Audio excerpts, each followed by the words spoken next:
AKM Fazlul হক মিলন, গাজীপুর 5। বিসমিল্লাহির রহমানির রহিম। আপনাকে ধন্যবাদ মাননীয় স্পিকার। আমার উত্থাপনীয় বিষয় হচ্ছে টঙ্গী থেকে ঢাকাগামী যে রেল লাইনটা আসছে এবং টঙ্গী থেকে চট্টগ্রামগামী যে রেল লাইনটা গিয়েছে ডাবল লাইন, 10 মাইল রাস্তার মধ্যে আমার নির্বাচনী আসনে 4 বার রেল ক্রসিং পার হইতো যারা গাড়ি নিয়ে রোডে আমরা চলাচল করি। এইটা সাপ বেজির খেলার মতো এমন ভয়াবহ যে টঙ্গী থেকে রওনা দিলে 10 মাইল রাস্তা অতিক্রম করার সময় 1-2 ঘন্টা লাগে। 10 মাইল রাস্তার মধ্যে 4টা রেল ক্রসিং এর যদি ব্যারিকেড থাকে, স্বাভাবিক জীবনযাত্রা এখানে করা যায় না মাননীয় স্পিকার।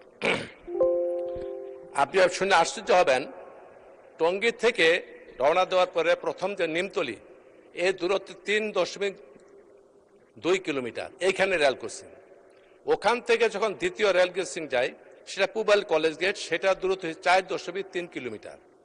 ওখান থেকে যখন পরবর্তী রেল ক্রসিং, এটা শিমুলিয়া, তার দূরত্ব হচ্ছে 2.7 কিলোমিটার।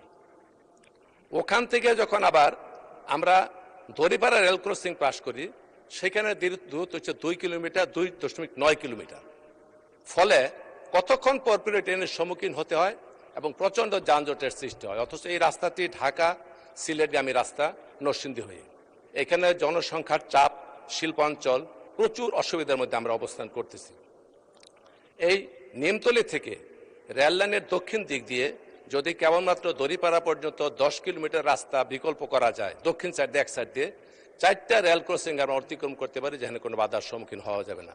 আমি সেই ব্যাপারে মাননীয় সড়ক, পরিবহন এবং সেতু মন্ত্রীর দৃষ্টি আকর্ষণ করছি। আশা করি জনদুর্ভোগের কথা চিন্তা করে এই ব্যাপারে উনি দ্রুত ব্যবস্থা গ্রহণ করবেন। আপনাকে ধন্যবাদ মাননীয় স্পিকার।